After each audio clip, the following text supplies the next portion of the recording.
Warung kopi lintas dimensi. Bagian satu pintu, di ujung senja. Elara mewarisi kopi senja bukan karena pilihan, melainkan karena takdir yang terasa seperti sebuah kewajiban yang tak terhindarkan. Warung kopi itu sendiri merupakan sebuah anomali. Sebuah peninggalan zaman yang terjepit di antara gedung-gedung pencakar langit, yang berkilauan dan jalanan kota yang tak pernah tidur. Dari luar, tempat itu tampak sederhana, dengan papan nama kayu yang catnya sudah sedikit mengelupas dan jendela besar yang selalu menampilkan interior yang remang-remang dan hangat. Namun, bagi Elara, setiap sudutnya menyimpan bisikan masa lalu, terutama dari kakeknya, seorang pria eksentrik yang lebih sering berbicara tentang energi persimpangan dan benang takdir daripada tentang teknik menyeduh kopi. Setiap pagi, ia akan memulai rutinitas yang sama, menggiling biji kopi robusta yang aromanya pekat, membersihkan mesin espresso tua yang berdecit seperti sedang bercerita, dan menyusun kursi-kursi kayu yang telah menyaksikan ribuan percakapan. Pelanggannya pun kebanyakan adalah wajah-wajah yang sama, para pekerja kantor yang mencari keheningan sejenak, atau para manula yang merindukan cita rasa kopi tubruk otentik. Kehidupan Elara berjalan dalam sebuah siklus yang monoton dan dapat diprediksi sebuah melodi yang nadanya tak pernah berubah. Dan ia telah menerima keadaan itu sebagai takdirnya tanpa pernah menyadari bahwa warisan kakeknya bukanlah sekadar resep kopi dan sebuah bangunan tua, melainkan sebuah kunci menuju realitas yang tak pernah ia bayangkan dalam mimpi terliarnya sekalipun. Di bagian paling belakang warung, tersembunyi di balik tirai manik-manik yang mengeluarkan bunyi gemerincing lembut setiap kali disentuh, terdapat sebuah pintu yang tidak menuju kemanapun. Pintu itu terbuat dari kayu jati yang warnanya sudah menghitam karena usia, dengan ukiran-ukiran aneh yang meliuk-liuk membentuk pola yang tidak ia kenali dari budaya manapun. Pola itu tampak seperti campuran antara kaligrafi kuno, diagram konstelasi bintang yang asing, dan akar-akar pohon yang saling membelit. Tidak ada gagang pintu, tidak ada lubang kunci, hanya sebuah permukaan kayu yang terasa dingin dan padat saat disentuh. Kakeknya pernah memberinya satu-satunya aturan yang tak boleh dilanggar mengenai pintu itu. Jangan pernah mencoba membukanya, terutama setelah lampu jalanan di luar mulai menyala. Beberapa pintu lebih baik dibiarkan tertutup, karena kita tidak akan pernah tahu siapa atau apa yang menunggu di baliknya. Selama bertahun-tahun, Elara mematuhi peringatan itu tanpa bertanya, menganggapnya sebagai salah satu dari sekian banyak keanehan kakeknya. Ia membersihkan debu dari ukirannya, sesekali mengelapnya, namun selalu menjaga jarak aman. Seolah-olah pintu itu adalah sebuah artefak suci yang menyimpan misteri yang lebih baik tidak diusik. Pintu itu menjadi bagian dari dekorasi, sebuah ornamen bisu yang kehadirannya sudah begitu menyatu dengan warung, hingga ia seringkali melupakan keberadaannya. Suatu Selasa sore, hujan deras turun membasahi kota, mengubah jalanan menjadi cermin hitam yang memantulkan cahaya neon dari gedung-gedung seberang. Suasana di dalam kopi senja terasa sangat tenang. Hanya ada beberapa pelanggan setia yang menikmati kehangatan kopi sambil memandang rintik hujan di jendela. Aroma kopi yang baru diseduh bercampur dengan bau tanah basah yang terbawa angin, menciptakan suasana yang nyaman dan sedikit melankolis. Saat itulah Elara pertama kali menyaksikannya. Dari sudut matanya, ia menangkap seberkas cahaya tipis berwarna biru kehijauan yang merembes keluar dari celah di bagian bawah pintu misterius di belakang. Cahaya itu berkedip sejenak, seperti denyut nadi yang lemah, lalu lenyap. Elara mengerjapkan matanya, mengira itu hanyalah ilusi optik yang disebabkan oleh pantulan lampu atau kelelahan. Ia mencoba mengabaikannya, kembali fokus membuatkan latte untuk seorang pelanggan, meyakinkan dirinya sendiri bahwa imajinasinya sedang bermain-main. Namun, perasaan aneh mulai menjalari tulang punggungnya. Sebuah firasat dingin yang berbisik bahwa apa yang baru saja ia lihat bukanlah sekadar tipuan mata. Untuk pertama kalinya dalam bertahun-tahun, pintu di belakang itu tidak lagi terasa seperti perabotan tua, melainkan seperti sesuatu yang hidup, sesuatu yang sedang terjaga dari tidur panjangnya. Malam itu, setelah pelanggan terakhir pulang dan Elara membalik papan buka, menjadi tutup di pintu depan. Keheningan menyelimuti warung dengan lebih pekat dari biasanya. Ia menyelesaikan rutinitas bersih-bersihnya dengan gerakan mekanis. Pikirannya terus kembali pada kilatan cahaya aneh tadi sore. Tepat ketika ia hendak mematikan lampu terakhir di area bar, sebuah suara jernih memecah kesunyian. Tring! Lonceng kuningan kecil yang tergantung di atas pintu depan berbunyi. Dentingannya menggema di ruangan yang kosong. Jantung Elara serasa berhenti berdetak. Ia sangat yakin telah mengunci pintu depan dari dalam beberapa menit yang lalu. Tidak mungkin ada orang yang bisa masuk. Dengan langkah perlahan dan napas tertahan, ia mengintip ke arah pintu depan. Kosong. Rantai dan grendel masih terpasang kokoh di tempatnya. Bulu kuduknya meremang. Ia mencoba menenangkan dirinya. Mungkin hanya angin atau getaran dari kereta bawah tanah yang lewat. Namun, lonceng itu tidak pernah berbunyi sendiri sebelumnya. Saat ia berbalik badan, matanya tanpa sengaja tertuju ke arah belakang warung, ke arah pintu kayu berukir itu, dan ia menyadari sesuatu yang membuatnya membeku di tempat. Tirai manik-manik di depannya bergoyang pelan. Sebelum Elara sempat berteriak atau lari, sebuah bunyi derit pelan yang panjang terdengar dari belakang. Celah yang terbuka tidak menampakkan dinding bata gudang belakang seperti yang seharusnya, melainkan sebuah kegelapan yang pekat, kegelapan yang terasa hidup dan berdenyut. Suhu ruangan turun drastis, dan aroma kopi yang familiar digantikan oleh bau aneh yang belum pernah ia cium seumur hidupnya, campuran antara bau ozon setelah badai petir, bebatuan lembab di gua yang dalam, dan wangi rempah-rempah yang manis, namun asing. Dari celah kegelapan itu, sesosok figur melangkah masuk ke dalam warung. Gerakannya begitu halus dan tanpa suara. Seolah ia tidak berjalan, melainkan meluncur di atas lantai. Pikirannya kosong, mencoba memproses pemandangan mustahil yang terjadi di depan matanya. Ini bukan perampok. Bukan pula orang iseng. Ini adalah sesuatu yang lain. Sesuatu yang seharusnya tidak ada di dunianya. Sosok itu berhenti di tengah ruangan. Kepalanya yang tertutup tudung jubah perlahan terangkat. Elara tidak bisa melihat wajahnya dengan jelas dalam cahaya remang-remang, tetapi ia bisa merasakan sepasang mata menatapnya lekat-lekat. Tidak ada aura permusuhan yang terpancar. Hanya sebuah rasa ingin tahu yang kuno dan rasa lelah yang mendalam. Kemudian, dengan gerakan yang anggun, sosok itu menurunkan tudungnya. Wajah yang terlihat bukanlah wajah manusia. Kulitnya pucat seperti pualam dan memiliki pendar keperakan yang samar. Seolah-olah cahaya bulan terperangkap di bawah permukaannya. Tidak ada rambut di kepalanya.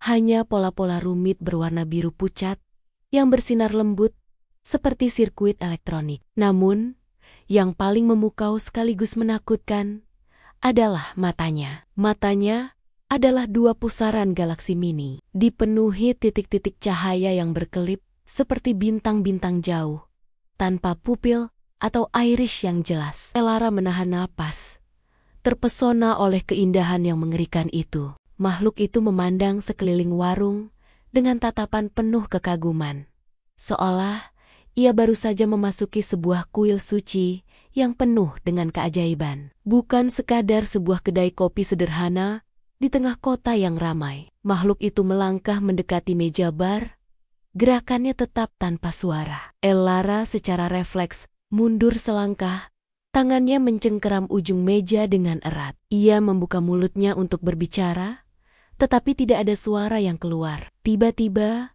sebuah suara terdengar. Bukan di telinganya, melainkan langsung di dalam benaknya. Suara itu tidak memiliki gender, terasa seperti melodi lonceng angin dan gemerisik daun kering yang menyatu. Tempat ini begitu hangat, kata suara itu dalam pikirannya. Sebuah jangkar di tengah badai. Elara hanya bisa menatap dengan mata terbelalak, terlalu terkejut untuk merespons. Makhluk itu kemudian mengarahkan pandangannya pada mesin espresso yang berkilauan. Aku sudah melakukan perjalanan yang sangat jauh, lanjut suara itu. Aku mencari sesuatu untuk menghangatkan inti yang lelah, sesuatu yang menyimpan saripati dari matahari dan tanah yang subur. Elara mencoba memahami permintaan yang puitis dan aneh itu. Saripati matahari dan tanah. Setelah beberapa detik kebingungan, otaknya yang sudah terlatih sebagai barista secara otomatis menerjemahkannya. Kopi, makhluk ini menginginkan secangkir kopi. Dengan tangan yang masih gemetar hebat, Elara bergerak seperti robot. Ia mengambil cangkir keramik, mengisi portafilter dengan bubuk kopi, dan memasangnya ke mesin espresso. Seluruh proses yang biasanya ia lakukan tanpa berpikir, kini terasa begitu nyata dan berat. Suara desisan mesin dan aroma kopi yang mulai menguar terasa seperti satu-satunya hal yang normal di tengah situasi yang surreal ini. Ia bisa merasakan tatapan makhluk itu mengawasinya, bukan dengan tatapan menghakimi, melainkan dengan minat yang tulus. Saat secangkir espresso panas berwarna hitam pekat itu siap, ia meletakkannya dengan hati-hati di atas meja bar ini. Kopi hitam, bisiknya. Suaranya serak dan nyaris tak terdengar. Suara di dalam benaknya merespons sebuah esensi yang terperangkap dalam cairan. Menarik. Makhluk itu mengangkat cangkir dengan jari-jarinya yang panjang dan pucat. Ia tidak langsung meminumnya, melainkan hanya menghirup uapnya dalam-dalam. Sebuah ekspresi yang tampak seperti kelegaan dan kepuasan melintas di wajahnya yang aneh, membuat pola-pola biru di kulitnya bersinar sedikit lebih terang dari sebelumnya. Ketika tiba waktunya untuk membayar, Elara sama sekali tidak memikirkannya. Ia hanya ingin makhluk ini segera pergi dan membiarkannya kembali pada kenyataan yang ia kenal. Namun, makhluk itu sepertinya memahami transaksi yang biasa terjadi di tempat seperti ini. Ia merogoh ke dalam jubahnya dan meletakkan sesuatu di atas meja kayu. Benda itu bukanlah uang. Benda itu adalah sebuah batu kerikil kecil berwarna hitam legam, namun permukaannya begitu halus dan berkilauan, seolah-olah dipoles selama ribuan tahun. Yang lebih aneh lagi, batu itu memancarkan kehangatan yang lembut dan konstan. Saat Elara ragu-ragu menyentuhnya, sebuah gambaran melintas di benaknya secepat kilat. Sebuah kota dengan menara-menara kristal yang menjulang tinggi menembus langit berwarna ungu, diterangi oleh 2 bulan kembar yang menggantung di angkasa. Visi itu hanya berlangsung sedetik, tetapi terasa begitu nyata hingga membuatnya terhuyung. Sebuah serpihan dari rumahku, suara itu menjelaskan di dalam kepalanya, sebagai ganti kehangatan dari duniamu. Makhluk itu kemudian meminum espressonya dalam sekali teguk, meletakkan cangkirnya kembali dengan lembut, lalu mengangguk singkat pada Elara sebagai tanda terima kasih. Tanpa sepatah kata pun lagi, makhluk itu berbalik dan berjalan kembali menuju pintu kayu berukir di belakang. Pintu itu yang masih terbuka dan menampilkan kegelapan, seolah-olah menunggunya. Saat ia melangkah melewatinya, ia menoleh sekali lagi, dan Elara merasa ada semacam senyuman di dalam tatapan mata galaksinya. Kemudian, ia lenyap di telan kegelapan. Pintu kayu itu pun berderit pelan dan menutup dengan sendirinya. Bunyi klik pelan menandakan bahwa ia sudah kembali terkunci rapat. Dalam sekejap, udara di dalam warung kembali normal. Kehangatan kembali terasa, dan bau ozon yang aneh digantikan sepenuhnya oleh aroma kopi yang menenangkan. Semuanya kembali seperti semula, seolah-olah tidak ada apapun yang terjadi. Namun, Elara tidak akan pernah bisa kembali seperti semula. Ia berdiri terpaku di belakang meja bar. Tubuhnya gemetar, pikirannya berpacu. Di tangannya, ia menggenggam sebuah batu kerikil hitam yang hangat. Bukti nyata bahwa kejadian barusan bukanlah mimpi atau halusinasi. Warisan kakeknya bukanlah sekadar warung kopi, melainkan sebuah stasiun, sebuah persinggahan. Dan ia, sang barista, kini adalah penjaga gerbangnya. Pertanyaan yang berputar di kepalanya bukanlah apa yang baru saja terjadi, melainkan siapa lagi yang akan datang. Warung kopi lintas dimensi. Bagian kedua. Biji cahaya dari hutan berbisik. Malam itu, Elara tidak tidur. Setiap kali ia mencoba memejamkan mata, bayangan mata galaksi dan sensasi hangat dari batu kerikil hitam di genggamannya kembali membangunkannya. Ia duduk di apartemen kecilnya di atas warung, memandangi batu itu di bawah cahaya lampu meja. Benda itu terasa mustahil, sebuah kontradiksi yang nyata. Permukaannya lebih hitam dari malam tergelap, namun memancarkan kehangatan yang menenangkan, seolah menyimpan inti dari sebuah bintang yang telah lama padam. Visi tentang kotak kristal di bawah 2 bulan ungu terus berkelebat di benaknya. Begitu jelas dan nyata, hingga ia bisa merasakan angin sepoi-sepoi dari dunia itu di pipinya. Ia mencoba mencari penjelasan yang logis. Mungkin ia terlalu lelah, mungkin asap dari mesin kopi akhirnya membuat otaknya berhalusinasi. Atau mungkin saja seseorang telah memasukkan sesuatu ke dalam minumannya. Namun, tidak ada penjelasan rasional yang bisa membenarkan keberadaan pintu yang terbuka sendiri. Makhluk dari bintang-bintang, komunikasi tanpa suara, dan batu hangat yang kini berada di telapak tangannya. Pagi menjelang dengan keraguan yang pekat.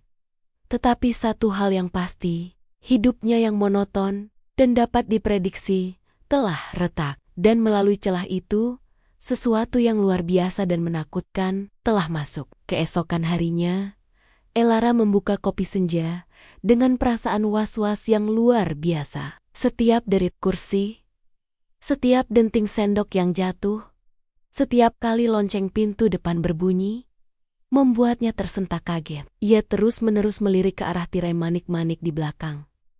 Setengah berharap, dan setengah takut pintu kayu itu akan terbuka lagi. Para pelanggan tetapnya tidak menyadari perubahan dalam dirinya. Mereka terlalu sibuk dengan urusan mereka sendiri. Namun, bagi Elara, warung kopi yang selama ini menjadi tempat perlindungannya, kini terasa seperti sebuah perbatasan yang rapuh antara dunianya dan dunia lain yang tak terhitung jumlahnya. Batu hitam itu ia simpan di dalam saku celemeknya.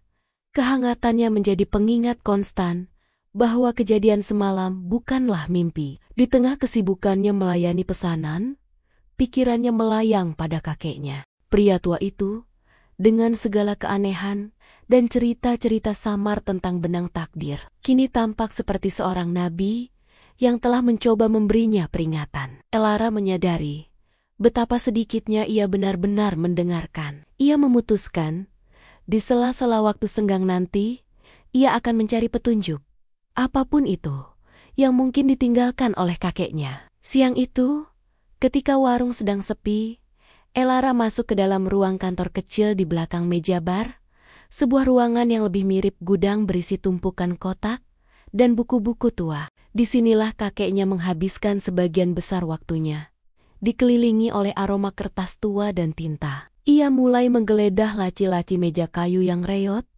mencari sesuatu yang bisa memberikan penjelasan. Di laci paling bawah, tersembunyi di bawah setumpuk kwitansi yang sudah menguning, ia menemukan sebuah buku catatan bersampul kulit tebal yang diikat dengan seutas tali. Sampulnya polos tanpa judul, tetapi Elara langsung tahu itu milik kakeknya. Dengan tangan sedikit gemetar, ia membuka buku itu. Halaman-halamannya dipenuhi dengan tulisan tangan kakeknya yang miring dan sulit dibaca, diselingi dengan sketsa-sketsa aneh, diagram bintang yang tak dikenal, simbol-simbol yang rumit, dan gambar makhluk-makhluk fantastis yang seolah-olah keluar dari buku dongeng. Ini bukan sekadar buku catatan biasa.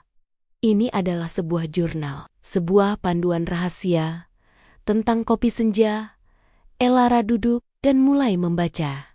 Kata demi kata, mencoba menyerap setiap informasi. Kakeknya tidak pernah menggunakan kata portal atau dimensi. Ia menyebut pintu itu sebagai persimpangan dan warung kopi ini sebagai anjungan, sebuah tempat netral di mana benang-benang realitas yang berbeda bertemu. Para pengunjung yang datang disebutnya sebagai pelancong. Jurnal itu berisi catatan tentang berbagai pelancong yang pernah datang.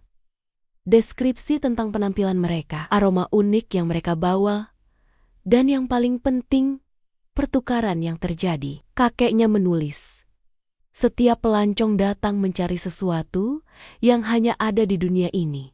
Kehangatan, rasa, kenangan. Sebagai gantinya, mereka akan meninggalkan sebagian kecil dari dunia mereka. Pertukaran ini harus adil, karena keseimbangan persimpangan harus selalu terjaga. Elara menemukan sketsa makhluk dengan kulit berpendar dan mata galaksi. Di sebelahnya tertulis, Kazarian, sang pengembara kosmik, mencari esensi untuk menenangkan jiwa, meninggalkan serpihan malam sebagai pembayaran. Jantung Elara berdebar kencang. Itulah nama makhluk yang ia temui. Dan serpihan malam, pastilah batu hitam yang ada di sakunya. Saat sore mulai berganti malam, dan lampu-lampu jalanan mulai menyala, perasaan aneh itu kembali datang. Udara di dalam warung perlahan menjadi lebih dingin, dan aroma kopi yang kaya mulai bercampur dengan bau lain, bau tanah basah setelah hujan, bau lumut yang tumbuh di bebatuan tua, dan wangi dedaunan hutan yang lebat. Elara menutup jurnal kakeknya dengan cepat dan memasukkannya kembali ke dalam laci. Ia berdiri di belakang meja bar, kali ini bukan dengan rasa takut yang melumpuhkan seperti malam sebelumnya, tetapi dengan rasa antisipasi yang bercampur kegelisahan. Ia adalah penjaga gerbang sekarang, mau tidak mau, dan sepertinya seorang pelancong baru akan segera tiba. Benar saja, tirai manik-manik di belakang bergoyang pelan, diikuti oleh bunyi derit lembut dari pintu kayu yang kembali terbuka dengan sendirinya. Elara menahan napas, mempersiapkan diri untuk apapun yang akan melangkah keluar dari kegelapan di baliknya. Sosok yang muncul kali ini sangat berbeda dari yang pertama. Pelancong ini bertubuh pendek dan gempal. Tingginya tidak lebih dari meja bar. Seluruh tubuhnya tampak terbuat dari jalinan kayu hidup dan lumut hijau yang tebal. Wajahnya adalah sebongkah kayu tua yang berkerut, dengan dua mata yang bersinar, seperti batu ambar cair. Di tangannya yang seperti akar, ia memegang sebuah tongkat kayu kecil yang diukir dengan pola-pola spiral yang rumit. Setiap langkahnya di lantai kayu menghasilkan suara retakan pelan, seperti ranting kering yang diinjak. Ia berjalan mendekati meja bar, matanya yang bersinar menatap Elara dengan ekspresi yang sulit dibaca. Bukan ancaman, melainkan keingintahuan yang dalam dan kuno. Makhluk itu tidak memancarkan aura dingin seperti Kazarian. Sebaliknya, Elara bisa merasakan aura kehidupan yang hangat dan tenang darinya, seperti berada di tengah hutan yang damai di pagi hari. Makhluk kayu itu berhenti di depan Elara dan mendongak. Ia membuka mulutnya yang tersembunyi di antara jalinan akar di wajahnya. Dan sebuah suara terdengar. Suaranya persis seperti yang Elara bayangkan. Gemerisik daun yang tertiup angin berpadu dengan suara retakan dahan-dahan kecil. Kata-kata yang diucapkannya dalam bahasa yang asing dan melodius terdengar seperti nyanyian alam itu sendiri. Tentu saja, Elara tidak mengerti satu kata pun. Setelah mencoba berbicara dan menyadari tidak ada pemahaman, makhluk itu terdiam sejenak. Kemudian, dengan perlahan, ia mengangkat tangannya yang seperti ranting dan menunjuk ke arah karung-karung goni berisi biji kopi mentah yang tersimpan di rak belakang. Setelah itu, ia menunjuk ke mesin penggiling, lalu menggerakkan tangannya ke atas dalam gerakan menanam dan tumbuh. Elara mengerutkan kening, mencoba memahami. Makhluk ini tidak menginginkan minuman. Ia menginginkan sumbernya. Ia menginginkan biji kopi itu sendiri. Dengan pemahaman baru, Elara mengambil sebuah kantong kertas kecil dan sekop biji kopi.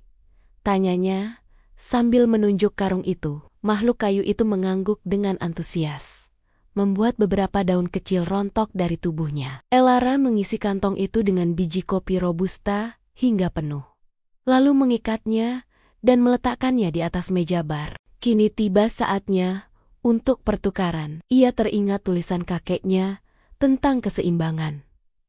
Makhluk itu sepertinya mengerti. Ia meletakkan tongkat kayunya yang kecil di atas meja. Kemudian, dengan jemarinya yang seperti akar, ia mengetuk permukaan meja kayu di depan tongkat itu sebanyak 3 kali. Sebuah keajaiban terjadi di depan mata Elara. Dari permukaan meja yang padat itu, tumbuh sebuah tunas hijau kecil. Tunas itu tumbuh dengan cepat, batangnya meliuk ke atas, daun-daunnya terbuka, dan dalam hitungan detik, sebuah kuncup bunga muncul di puncaknya. Kuncup itu mekar, menampakkan kelopak bunga berwarna perak yang bersinar dengan cahayanya sendiri. Cahaya keemasan lembut memancar dari bunga itu, menerangi wajah Elara dan makhluk di depannya. Aroma wangi yang manis dan segar memenuhi udara. Kemudian, sama cepatnya seperti ia mekar, kelopak bunga perak itu mulai menutup kembali, berubah bentuk menjadi sebuah buah beri kecil. Kulit buah itu mengering dan terkelupas, meninggalkan satu biji kopi tunggal yang berkilauan seperti perak cair. Biji itu memancarkan cahaya yang lembut dan menenangkan. Makhluk kayu itu mengambil kantong kertas berisi biji kopi dengan satu tangan, dan dengan tangan lainnya, ia mendorong biji perak berkilauan itu ke arah Elara. Pertukaran telah selesai. Makhluk itu mengangguk dalam-dalam, sebuah gestur terima kasih yang tulus, lalu berbalik dan berjalan kembali menuju kegelapan di balik pintu. Pintu itu pun menutup dengan sendirinya, meninggalkan Elara dalam keheningan sekali lagi. Elara berdiri mematung, menatap biji kopi perak yang tergeletak di atas mejanya. Warnanya berkilauan seperti mutiara, dan saat ia menyentuhnya, ia merasakan energi kehidupan yang lembut mengalir ke ujung jarinya. Ia teringat kembali pada jurnal kakeknya, dan dengan cepat mengambilnya lagi. Ia membuka halaman yang berisi sketsa makhluk kayu, dan menemukan catatannya. Sylphon, penjaga hutan, berbisik. Mereka tidak mencari minuman, tetapi benih. Pertukaran mereka sangat berharga. Di bawahnya ada sketsa sebuah biji kopi yang bersinar. Biji cahaya, tulis kakeknya, dapat menumbuhkan kehidupan dari benda mati, dapat menyembuhkan apa yang layu. Elara memandang biji di tangannya, lalu mengeluarkan batu hitam hangat dari sakunya. Ia meletakkan keduanya berdampingan di atas meja. Serpihan malam dan biji cahaya, kegelapan dan terang, kelelahan kosmik dan kehidupan abadi. Malam itu, Elara akhirnya mengerti. Ia bukan hanya seorang barista, ia adalah seorang perantara, seorang fasilitator pertukaran antar dunia. Warung kopi senja adalah tempatnya, dan koleksi benda-benda mustahilnya baru saja dimulai.